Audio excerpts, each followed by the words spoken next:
So I'm going to log in. My screen might look a little different than yours because this is a training a training access rather than like a normal teacher access. Just to start off with, anytime you want more help, you can come here to the training section of the resources and check out the recorded webinars. Within the recorded webinars, they've got lots of different really well done videos taking you step by step on how to use any of these things. So for example, in Raz Plus with the recorded webinars, um, they have how to get started with it, where they're going to talk you through setting up your classroom and ways to use it. They're also going to teach you exploring the benchmark assessments, so how to give those digitally. So it saves you some time because the kids read the benchmark passages, it gets recorded, it gets submitted to you, and then that way you can just do the running record on your own time, which is great. You can be at home in your PJs and assess your students' reading levels and see their growth.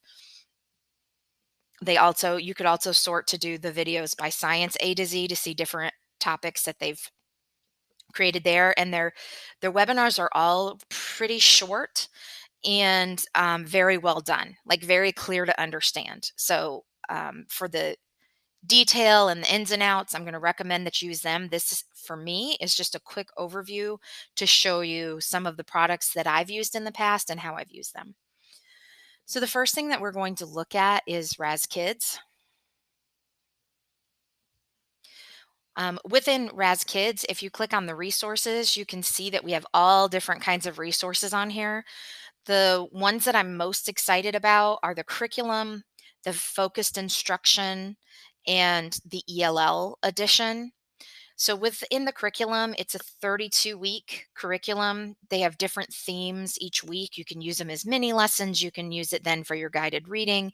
They also have the foundational skills. So if you're doing word work with your students and you need to pull out a certain skill, you can look through the different instruction to find full lesson plans and resources on, maybe consonant, vowel, consonant, or whatever it is that you're sneaky E, whatever it is that you're working on. You can find those materials in there. The next thing, of course, the leveled text. When we go into there's just tons and tons of books that you can assign to your students. And your students actually have access to them as well through their Raz Plus once you set up your classroom.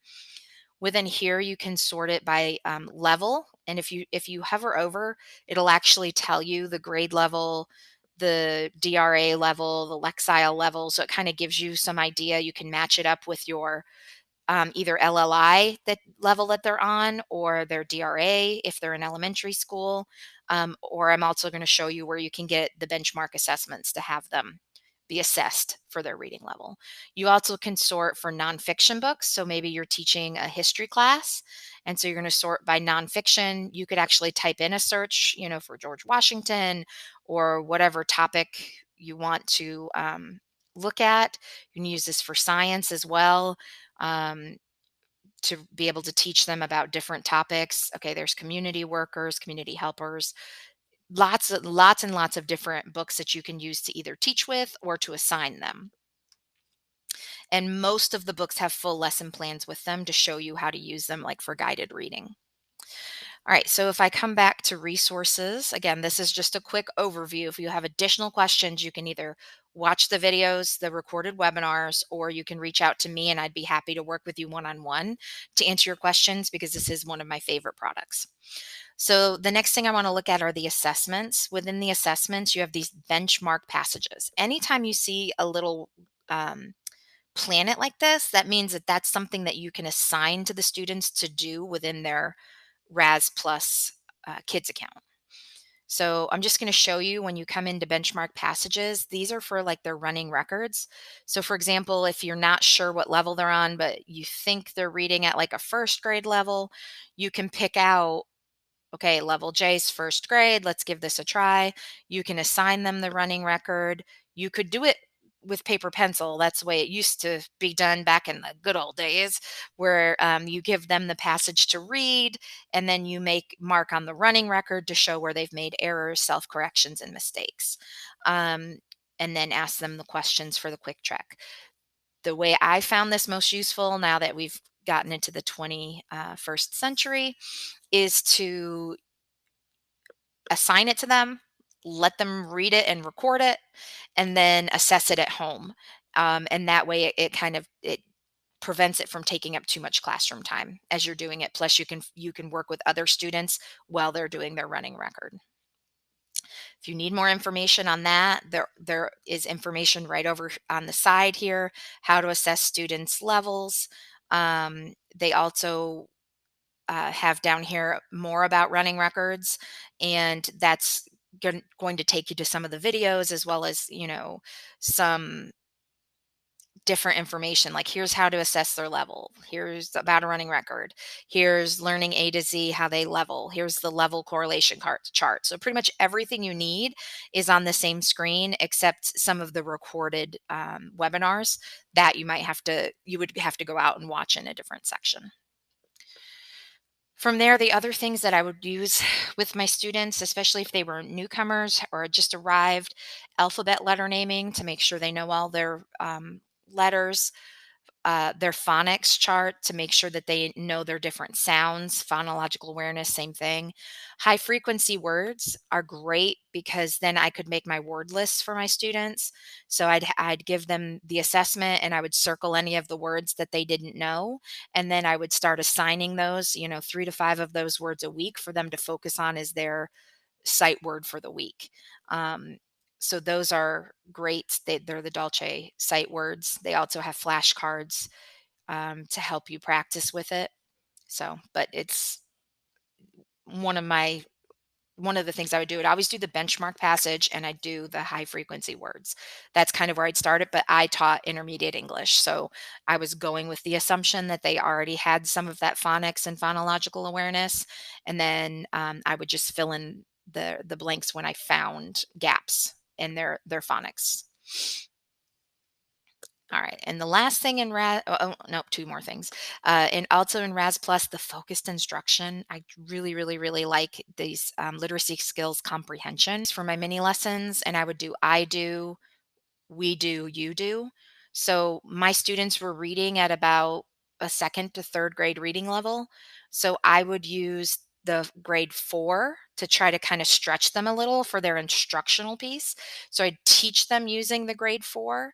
And then once I'd modeled what they were going to do, I would have them work with partners or a group and with my support to do the we do, and I would have them do grade 3 for that. So that way it was a little that was closer to their reading level. And then independently on their own, I would have them use the grade 2. So that way they could feel the success. And then as the year progressed, I would try to push them a little further, maybe working just in grade 4 and grade 3, and then trying to stretch a little to go to grade 5 by the end of the year. But again, I was working with an intermediate English class.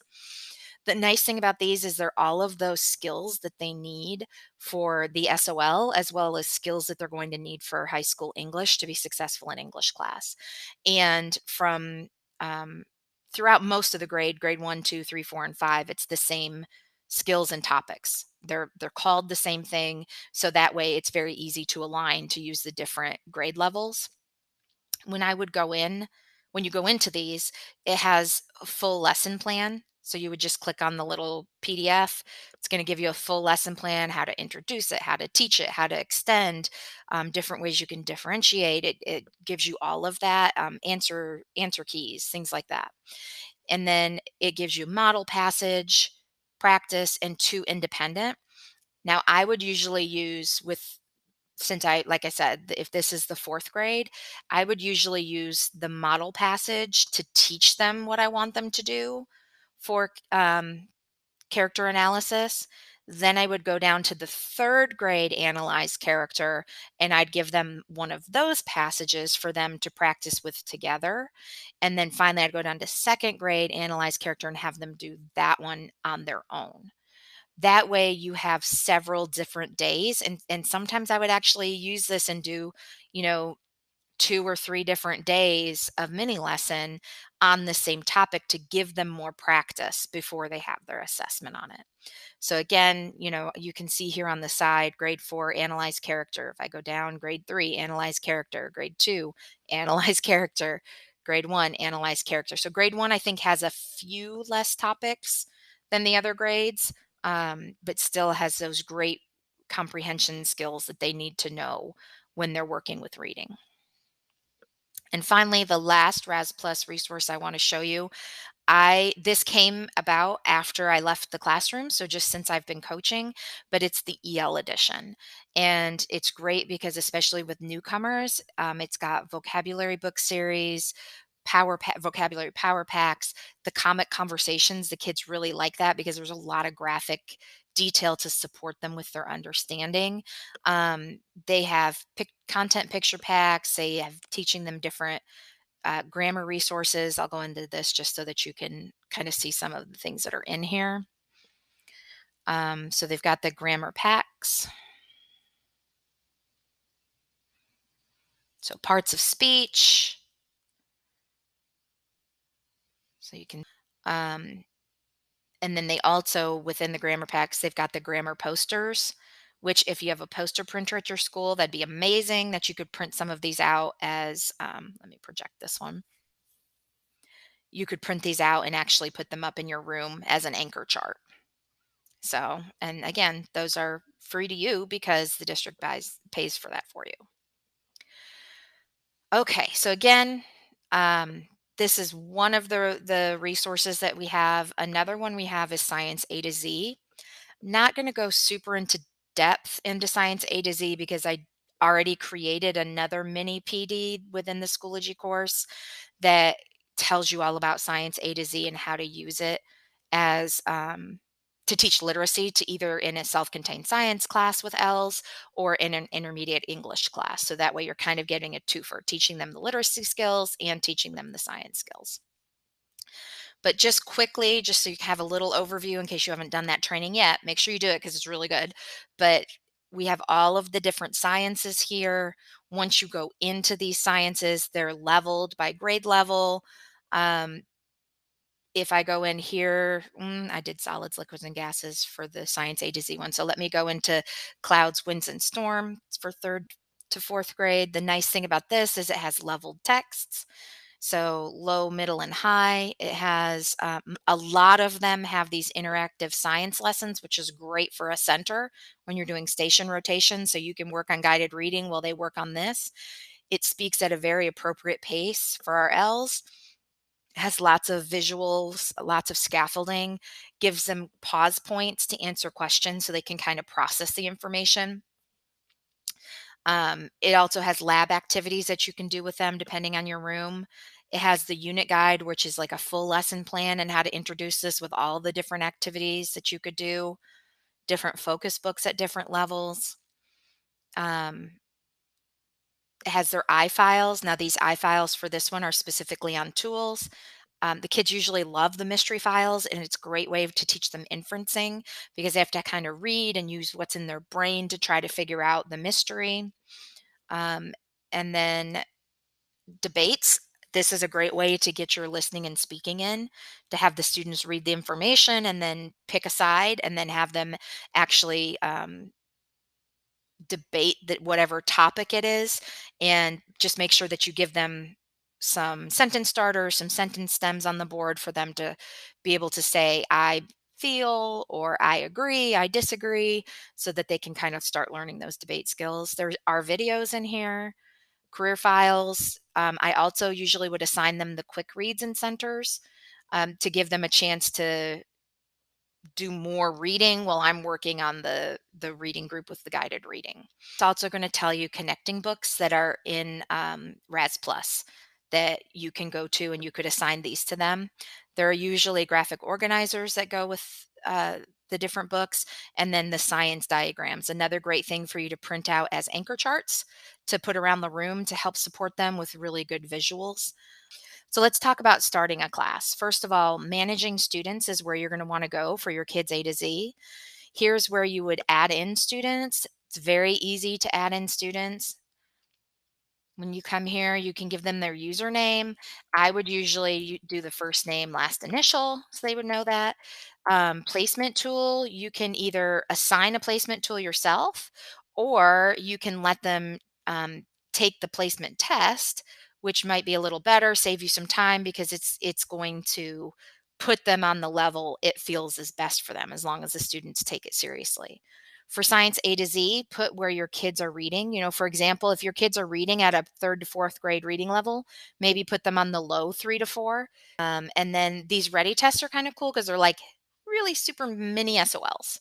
So if you give them the third grade one, you can tell how many uh, the number of tests that you want assigned.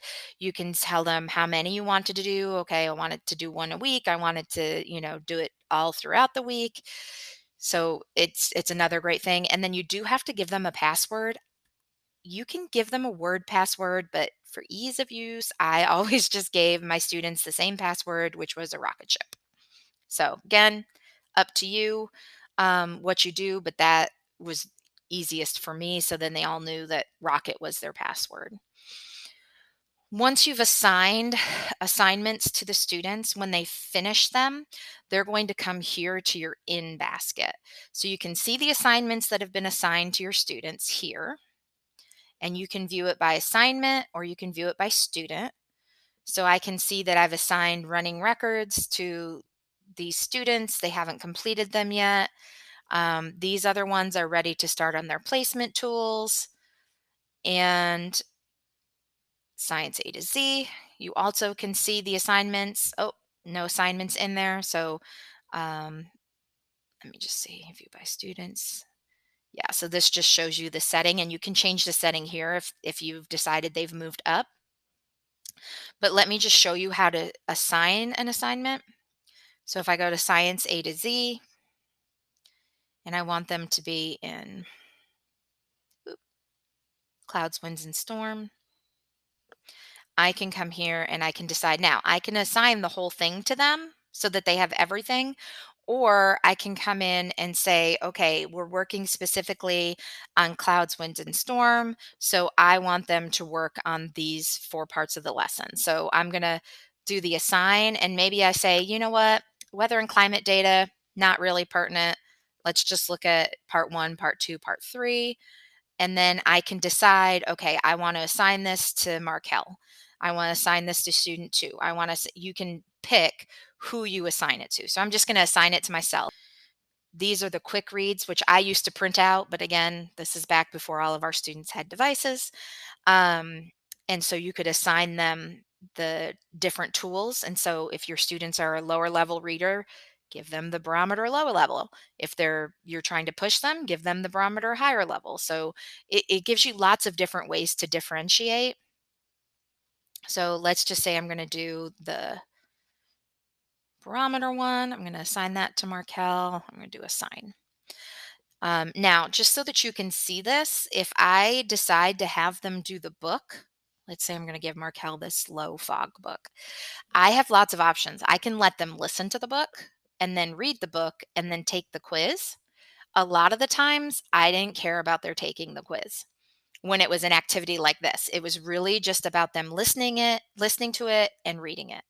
For my really low levels, maybe I'll only have them listen to it. For my higher levels, maybe I won't let them listen to it and I'll have them read it. Again, another great way for you to differentiate for your students. So I'm going to go ahead and assign that to Markel also because I'm going to show you what all of this looks like once it's assigned. So again, manage students.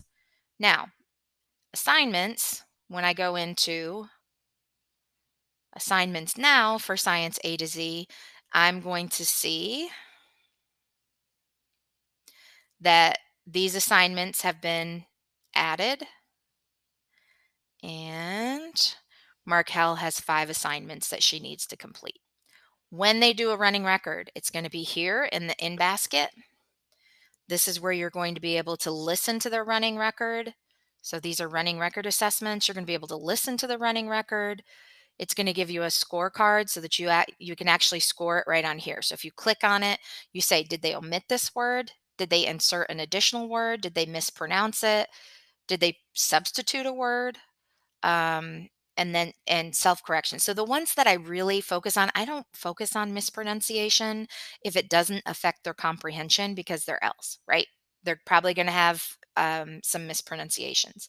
I look more for when they put in a different word. So instead of mouse, maybe they said mother. Okay, that's a substitution. That's not good. Or if they skip over a word, that's an omission. And then I also try to mark the self correction. So first they said my mother, oh, my mouse. I try to mark that that was a self correction to give them credit for that. And it's going to score it right here for you. So you don't have to do any of the calculations. It's going to do it for you.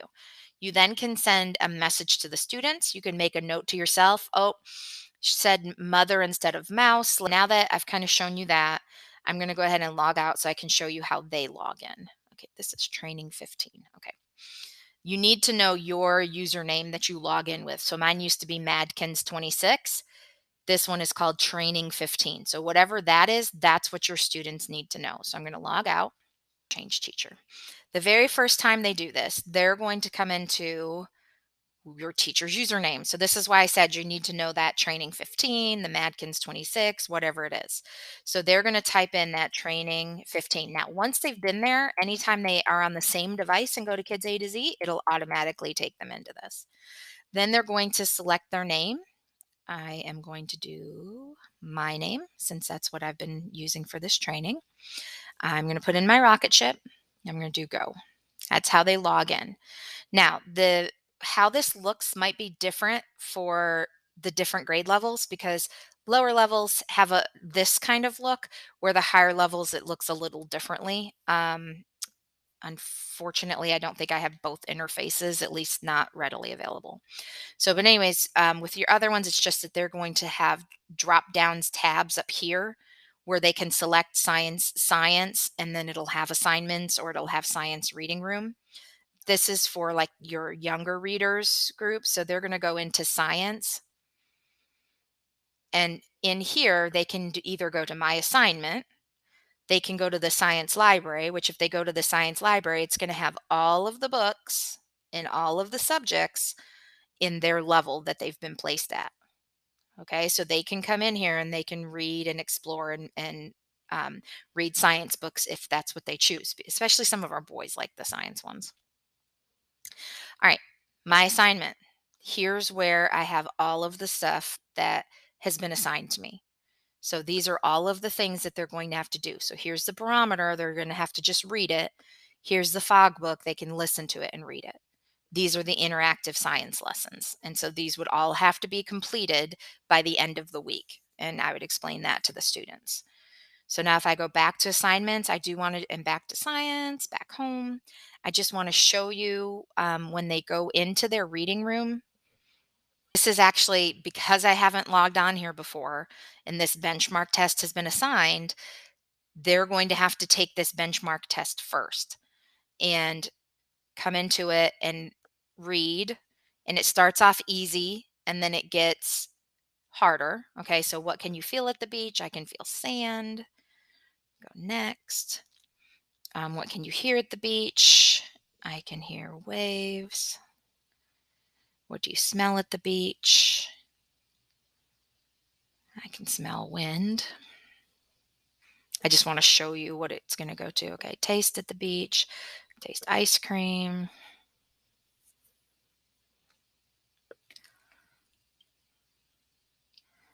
And then have fun is the one that makes probably the most sense. Okay, so then if they do well on that, it's going to take them into a harder passage. So then they'll read this, they'll answer the questions. If they do well on this, it'll take them to a harder passage, and it'll just keep doing this until they can't pass one of the tests. So that you want to tell them to take this seriously, or kind of watch maybe as they're doing it to make sure they're not just clicking, make sure that they read it first and then take the test, because you want it to be an accurate picture of what they can read and comprehend. Okay, I'm going to go back. All right. So now when he goes into the reading room, he has level up. Now with the level up, they have to do all of the activities on there in order for you to boost them up a level. And you can watch videos on how to do that. But so they have to read the book and answer the questions. And once they've done enough of the tasks, it will move them up to level N. Okay? So that's how they can move themselves up. Then also, if it's independent reading time, they can go to the reading room and they can read any book that's in the reading room. All right, so that again is just a really quick overview. I will just show you ready test. This is what I was talking about, where it gives them kind of an SOL type test, very, very short SOL formatted type test, to help them practice that skills. And it's short, so you can kind of build them up a little bit, build their endurance up a little bit on that. Um, Thank you for attending. If you have questions, just send me an email.